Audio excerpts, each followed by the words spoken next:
Wrong button! So there I was, pondering the existence of these creatures that live on Scorched Earth and the island that I came from. I'm trying to figure out why. And then I was brought back to the story of the good doctor.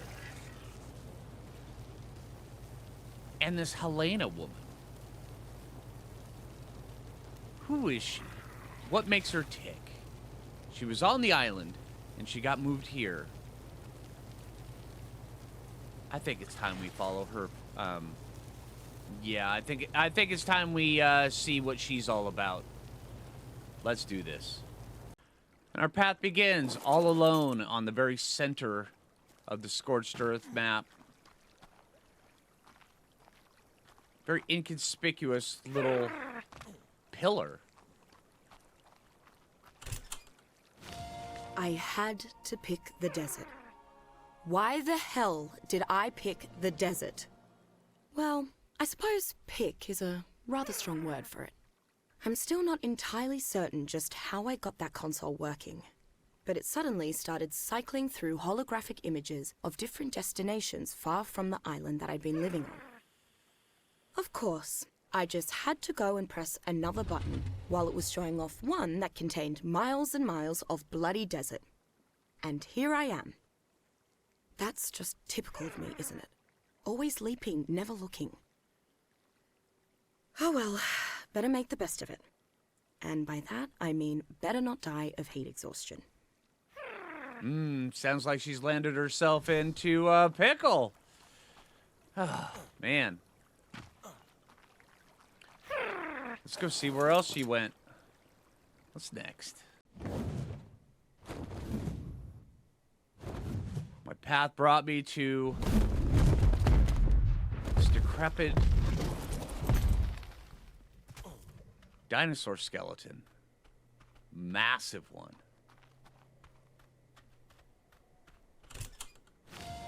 My hunting skills are seriously out of practice. Not that I was ever spectacular, but I feel like I'd graduated from smashing bugs with a rock at some point. At least I was thoroughly rewarded for my efforts. My hunch was spot on.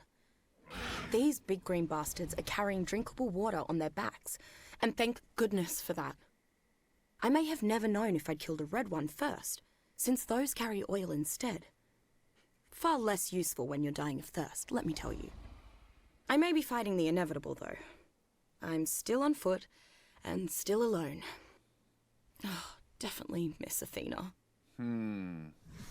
Yeah, Morellatops can help you out, but there's only so much they can help you out when you're all by yourself. Oh, dang. Starting to get pretty good already. I'm enjoying it. Seems like the Morellatops helped her get from one side of the green obelisk to the other. And be careful, though. There's Stylocolios around here. I'm on a roll. By sheer coincidence, I stumbled into another group of survivors today, and they didn't try to kill me or anything. If I didn't know how probability actually worked, I'd say that this recent string of good luck is the universe making up for sending me to the bloody desert in the first place. The caravanners were welcoming, and the creatures they ride are fascinating. They seem like dinosaurs, but they also appear to share some biology with camels. Bizarre. For all its oddities, the island never had anything like that. I'll have to study them after a nap. All this desert survival's left me knackered. Okay. So she met up with some peaceful caravanners that were on Morellatops. I have a feeling we're gonna be a little bit, at least the beginning of this is gonna cover a lot of the Morellatops. Kind of interested, intrigued. Seems our caravan has brought Miss Walker to a rather dangerous mountaintop. If I'd ended up in this place instead of on that island, I'd have never imagined the ecosystem was natural, not for 2 seconds. Take these Morellatops. They're a cross between a ceratops, a Morellodon, and a camel. And the strangest part? There are places in its humps where you can stick a spigot and get clean drinking water. Tastes like piss, but not only is it safe, It doesn't even harm the morellatops. Definitely the result of genetic engineering. But I knew that, didn't I? It's time to get to the why. Maybe studying the creatures here with my new perspective will yield some insight. Okay. I've always wondered how the water out of the morellatops tastes. Now we know. Appears Miss Walker has brought herself back almost to the same spot.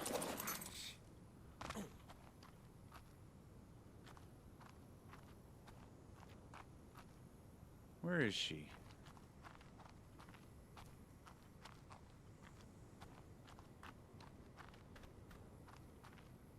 Is she up top?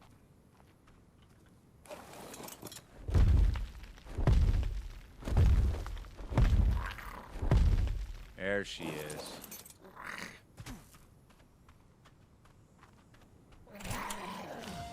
Today, I caught a glimpse of what the caravanners call the endless dunes, the desolate sea of sand that apparently surrounds the livable portion of the desert on all sides. Now, those dunes can't literally be endless, but it's easy to see why one would think that. Not only do they stretch to the horizon, but they're home to, get this, giant sandworms that will devour anything that sets foot in their domain. I laughed that off at first. Then I saw a creature, the size of a train, burst up from the sand and devour a wild morellatops that had wandered into its territory. I suppose I'll just have to learn to walk without rhythm. Yep. We've all been there. The first time that you encounter a death worm, oh yeah.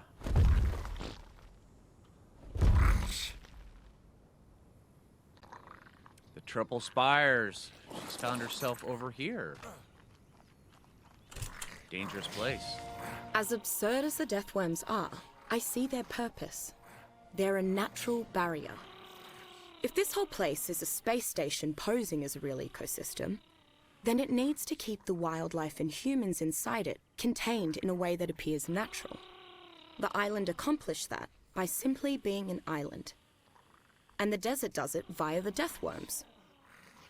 Granted, a large population of predators with ludicrous kilocalorie needs would never last long in a place as devoid of prey. But as this is an artificial environment, the station can feed or replace the deathworms as needed. It's a little convoluted, but it makes sense. Self-replicating deathworms in order to keep the population in check on the outskirts. Ooh, that's an interesting theory. Kinda like it.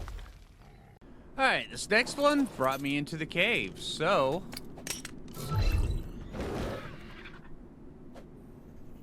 let's go explore a cave. See what Miss Helena Walker got herself up to. And after a moment of spelunking, we found it.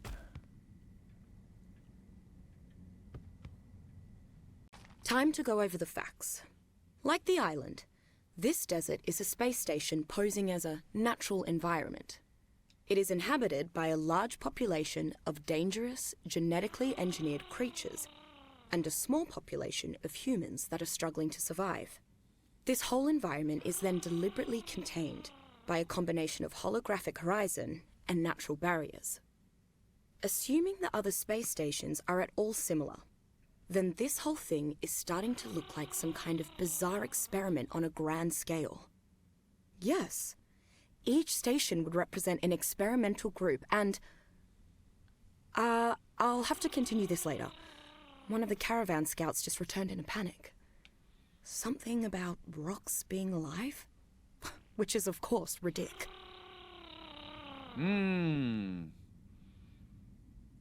Okay, so she's getting to the bottom of the arcs. And also, rock elementals exist. Appears our path to follow Miss Walker has led us into some ruins. What did the scout show her in here?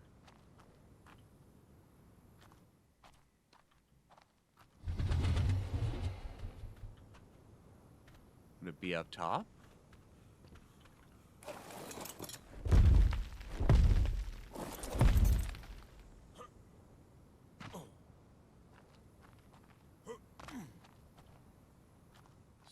Interesting. I enjoy a good set of runes. Just who or what Wali al-Aswad is depends on who you ask. Some of the villagers have attached a religious connotation to the figure, believing it to be some sort of heavenly guardian who appears to the worthy in their time of need. One villager is even convinced Wali is an extraterrestrial. I don't deal in beliefs. I deal in empirical evidence. And that means nothing about Wali is certain until I can meet them. I won't forget this villager's kindness, especially after granting me a morellatops and supplies for my journey. But this is why I'm here. To find answers. Wali. We may have to look further into that one.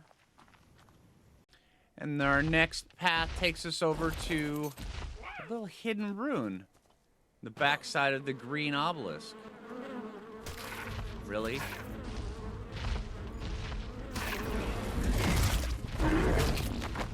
And of course, there's bugs.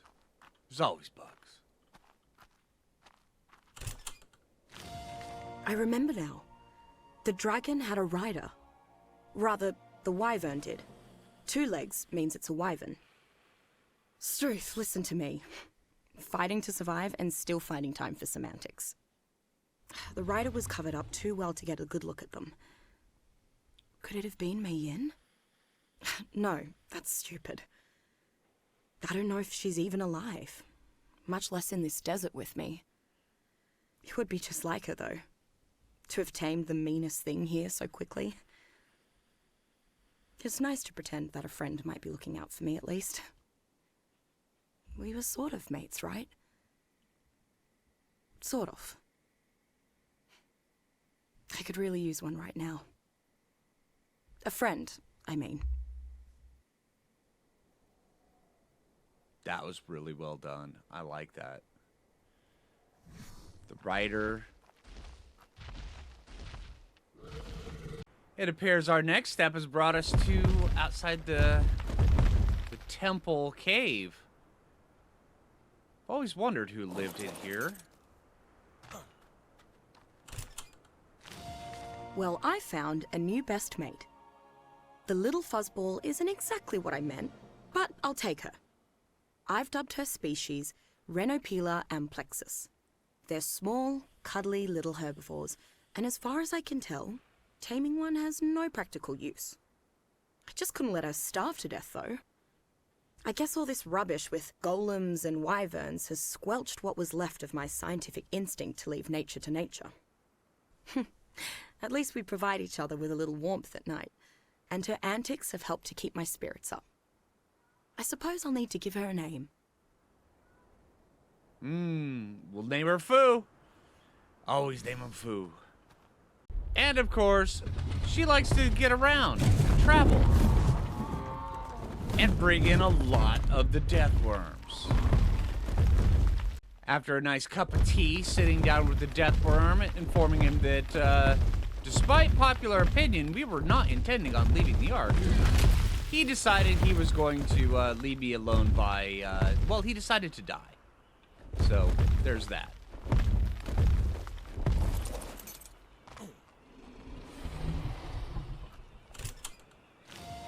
I may have been wrong about Renopila not having a practical use. Earlier today, my furry new companion started bouncing around so excitedly that I couldn't calm her down. And then soon enough, it started raining. I brushed that off as a coincidence, but soon after filling my water skins and setting off once more, she started acting skittish. I decided to find shelter just in case, and within minutes, light rainfall had turned into an electrical storm. I'll need to find more evidence to draw any firm conclusions, of course, but I wouldn't mind having a fuzzy little weather radar with me. You know, it's a little on the nose, but radar's not a bad name. And that's why most people name theirs Radar. Ah, that's good. I'm really enjoying this story. The next one seemed extremely close by. It's kind of convenient. Thank goodness I decided to find some high ground 2 days ago, or I'd never have spotted this settlement. That's twice now that I've stumbled into my own salvation. I can't count on that happening again. I'll need to stay here for a while and prepare before setting out once more. Fortunately, the villagers are willing to let me trade work for supplies and shelter. Another stroke of luck, and another factor I can't rely on. On the island, Rockwell's name got me far. But here, I'm just another stranger. Not everyone will trust or help me. I need to be prepared to survive on my own. Welcome to Scorched Earth. Alright, now that she's surviving on her own, these aren't spread out very far at all. In some ways, surviving on my own was less work. At least then, I wasn't conscripted into manual labor. Ugh, my whole body feels sore. I bet I wouldn't have to work if I were as adorable as Radar. The whole village is in love with her. I swear they spoil her like a furry little princess. Rockwell would be livid about this arrangement. I can just hear him ranting about treating scholars with propriety. I hope the old Brit is doing well. Maybe when I've broken this mystery wide open, I'll figure out a way to get him off the island, and we can discuss it all over tea like old times. Little does she know, he's here already. Oh yeah, he's here, and he's poisoning tribes. Our journey takes us to the shadow of the blue obelisk.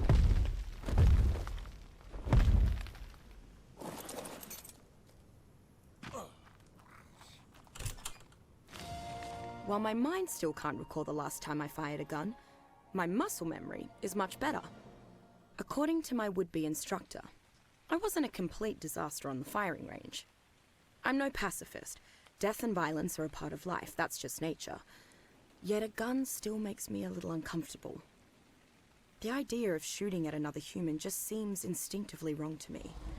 I couldn't even fire at the new Legion back on the island. But I need to pull my weight. The villagers have been welcoming and patient with me. For their sakes, I need to practice. Okay, alright. Looks like things are starting to step up a little bit. And hey, looks like we got rain. Here she was hanging around the blue obelisk for quite a while. I may have to put my freshly polished marksmanship skills to the test sooner than I thought. A hunting party spotted a swarm of giant mantises heading in our direction. Yes, giant mantises. I haven't spotted them with my own eyes, but the villagers have spoken of them every now and again. They say the insects have these little hands that can actually grip and wield weapons or tools. Sounds absolutely loony, but so is the idea of a mantis swarm at all. They must share ghost mantises' distaste for cannibalism. No one seems keen on fighting them, but they're too close to outrun. Hopefully, they'll just pass us by. Ooh. Yeah. Mantis, if you're not prepared, they will mess with you big time. Rather dangerous area that she's gotten herself into. My hopes that the mantises would ignore the village were unfounded. And I think we were all wondering if this morning's sunrise would be our last. Despite all my practice, my rifle felt heavy and foreign in my shaking hands as the swarm advanced. Fortunately, they weren't our only visitors. The villagers erupted in cheers as lightning and fire tore through the advancing insects from above. Some chanted a name, Wali al-Aswad. The rider, still hidden behind black robes, didn't acknowledge the ovation. With swift efficiency, their small flight of wyverns decimated the mantis swarm and made for the horizon. Wali al-Aswad. I need to meet this person, if only to thank them. This is where she's beating the wyvern riders. Oh man, I would love to say things are picking up, but they've already been picking up. This is getting pretty good. I'm enjoying this story. If only I could see. And just into the crevice from where we once were. Here's the next one. I long for the days when I thought a Tyrannosaurus frolicking through the snow was the height of absurdity. Compared to yesterday, that seems commonplace. As the scout had so eloquently put, the rocks were indeed alive. Alive, and in the shape of a massive bipedal golem, and exceedingly angry. I was too shocked to scatter like the others when it charged. And for a moment, I was certain that I would die. Then something even more ludicrous happened. Lightning crashed into the golem. But it didn't come from the sky. It came from the mouth of a bloody dragon. I don't recall much else.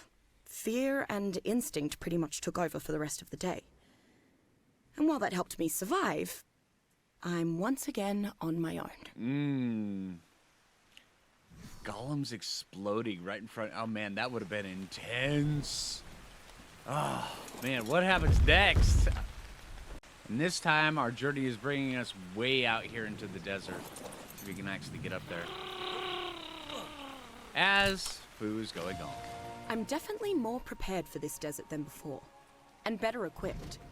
With my Morellatops offering a large, mobile supply of water, and radar looking out for the weather, the only threat I really have to worry about is major predators. Also, giant golems. I'm actually impressed with the shape I'm in, if I do say so myself. I think I even saw some ab definition the other day. Took me long enough. I've been living without sweets for ages after all. You'd think I'd get fit much quicker. Ah, great. Now I miss sweets. Ah, the things I'd do to taste chocolate again. Man, being out here in the desert, missing chocolate. Yeah. But abs are nice, that's good. I'd rather have the chocolate, but hey. I don't really know how I've ever missed this section of room before.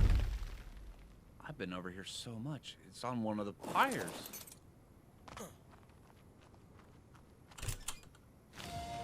It took weeks of searching, but I finally caught a glimpse of Wali al-Aswad. I knew I was getting close when I found a series of fulgurite formations this morning. And sure enough, I spotted several wyverns later in the afternoon with a lone rider among them. The rider clearly saw me too, because soon enough the wyverns were circling overhead. I waved and yelled in greeting, even called out Mei Yin's name just in case. Yet with so much as a nod, the wyverns regrouped and flew off. Waleed's not a social butterfly, it seems, but I'm not letting them off the hook that easily. Time to track those guys down. Still can't believe I missed this. Now this is one I've seen many times.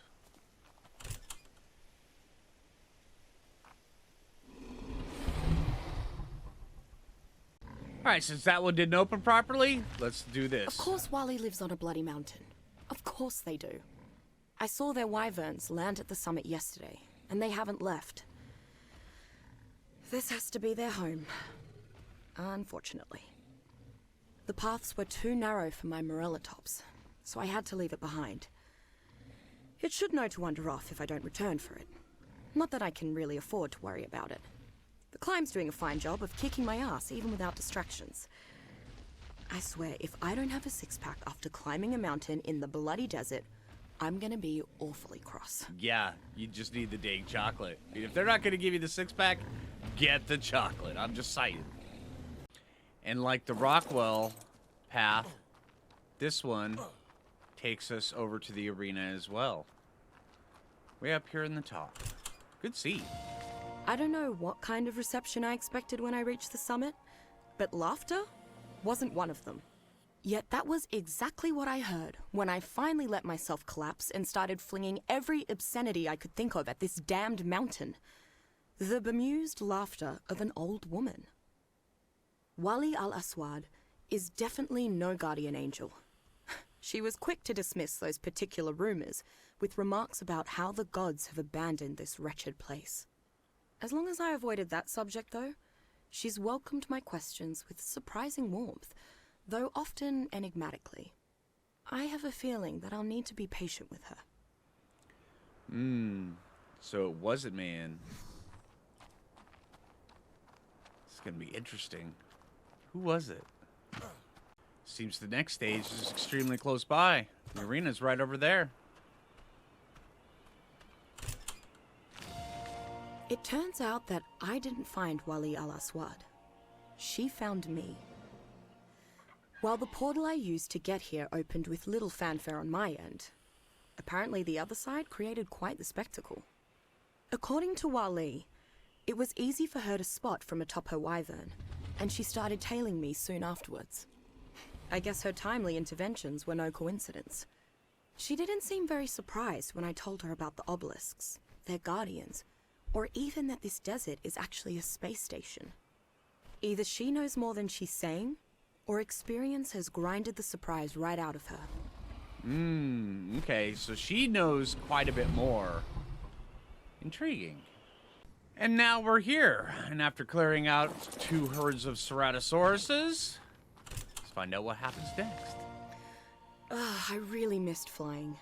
There's no replicating the feeling, and no replacement for seeing a sunrise amongst the clouds. Wali probably started these wyvern riding sessions just to give herself an escape hatch when our conversations get too personal. But I can't say I mind. Despite their appearance, riding a wyvern is just as pleasant as riding an Argentavis, even without a saddle. By design, perhaps. No matter. Genetically engineered or not, they are magnificent creatures. It's a risky proposition, but I absolutely must observe them in the wild sometime. I can't pass up an opportunity like that. Be careful. Getting a little too close to wild wyverns usually leads to death. Whoa, hello. That was close. Oh, no, let me get out of here. All right. Looks like she's found herself in the middle of raptor-infested territory. Now that Wali has deemed my wyvern riding skills acceptable, she's finally agreed to show me around the region. From what I can gather, Wali has been here for a very long time. Maybe longer than Rockwell was on the island. She knows the history of every village and ruin. Apparently there was once a great city to the southeast, but it was wiped out at some point. She's still coy on a lot of the details, but I'll just have to keep prying. Radar's been helpful in that regard. Wali definitely seems to be in a better mood when the fuzzball's around. That little charmer's certainly earned her keep. Oh, I know that feeling all too well. Isn't that right, Phoo? And apparently this one, being in the middle of the Rex Triangle, I've already found it. So, let's... I'm grateful that Wali allows me time to study the local wildlife, but I suspect she only does so out of amusement.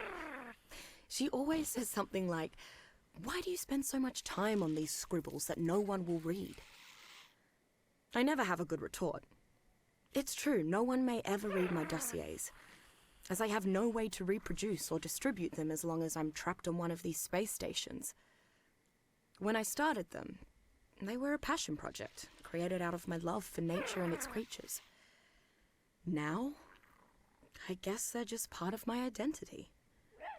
Writing them helps remind me of who I am. Honestly, I think the dossiers are amazing. I study them. But that's me. Our journey brought us to... strangely serene. Can you get in here?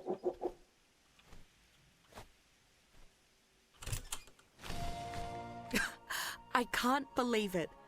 Wali spotted someone wandering in the desert the other day, and it turned out to be none other than Edmund Rockwell. I just about burst into tears when I recognized him. Apparently, he heard that Nerva was holding me captive and sought to negotiate my release. That led him to the cave, and eventually he wound up here. Awfully sweet of him to go through all that trouble for my sake. Strangely, Wali claims that she saw a portal open up far away from her territory shortly before mine did. I guess that was Rockwell's, though Wali arrived at the scene too late to track him. Rockwell theorized that the portals may have taken us through time as well as space. considering my present company, I'm inclined to agree with him. It's nice that she found Rockwell, but yeah, we all know how that one's gonna turn out. While the last one was peaceful and serene, this one is anything but. Scorpions everywhere, mantis everywhere, wyvern flying overhead. You've got yourself into a mess here. Wally has been much quieter since we found Rockwell. I guess she's just letting us catch up. However, she did say something interesting when we were recounting Nerva's ambitions for the island. This place would never allow anyone to master it, she said. And when I asked her to explain it, she told me that the great city to the southeast was destroyed by the obelisk itself. Now, it's just conjecture, but it's interesting to think about. Could the curators of these stations be monitoring human behavior and clipping its wings should the survivors ever band together and fly too close to the sun? If each station represents a different group in a larger experiment, resetting human progress would make a lot of sense. It's a bit grim though, isn't it? Yikes. Yeah? Resetting, yep. And that's what you kind of have to stop. Hence the one who waits. That could have been worse. I gotta get out of here. Alright, as all of the Chihuahuas in the area are going nuts, this next one took me a little bit to find. They hid this one up here pretty well in the jungle. Right there by the blue obelisk.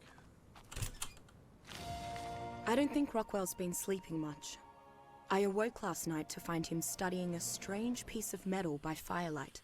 I guess some tribe gave it to him as a gift, along with a very familiar looking artifact. I insisted that we show those items to Wali, and she recognized them as the property of this station's lone guardian. With all that she knows, I'm not surprised that she's activated the obelisk before. Hell, it sounds like the old battle axe has even slain the beast herself. Since we have said guardian's artifact, Wali says that we can leave this station at any time. I suppose we may as well. Rockwell's eager to depart, and as much as I like Wali, I've had my fill of sand. So now they're setting off to the Manticore. Man. Dangerous stuff. Next one on their path is just a little bit away from the blue obelisk.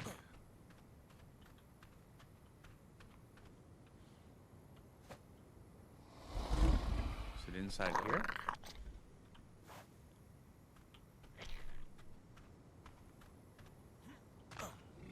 Where would it be?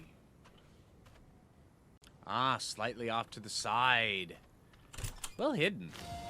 The transporter that can take us back to the control center station is in the ruins of another city, south of the mountains. Wali believes that it was destroyed by the obelisks, just like the city in the southeast. I didn't press her for details. Not that I'd have gotten any. Wali's more tight-lipped about those ruins than anything. I had to practically beg her to take me to the southeastern city, and while we were there, she spent most of her time just gazing out into the distance. No sense in bringing her mood down with that rubbish now. After all that she's done for me, I'd like to give her a nice, proper farewell. She intends on leaving her there. Then again, Wali's well established. Getting her to leave may be hard. And in the middle of the chasm, see what her final words were before they ascended. Having seen us through the ruins and safely to the platform, Wali has taken her leave. After doing so much for me, I was sad to see her go. But at least I got to see her smile before she left. Well, me and Radar. I can't very well take the little critter with me, so I officially gave Wali ownership of her. They'll be good for each other, I think. I wrote Wali up there, twice. I suppose old habits die hard, but it's not really her name, is it? I always knew that was the case, but she'd never told me to call her anything else. At least not until now. Well, at any rate, cheers, Raya. It was a pleasure to have known you. Okay. That's pretty cool. So Raya was Wall-E, and Radar is still here. Oh, man. But, yeah. That was Helena's final words. But that was pretty cool. That was a good little trip. I hope you guys are enjoying these. I do intend on, if you guys do like them, going through and doing all of the island and then the other maps when they do come out. Because, honestly, I love the story, and getting engrossed in the story is wicked cool. So, hey, I hope you guys enjoy these. If you haven't already, make sure you hit that like button. I really appreciate that. If you're new around here, subscribe. And until next time, this is Phlinger. And take it easy, everybody. Now I'm going to take Phoo, not Radar, back to base. Have a good one, everybody.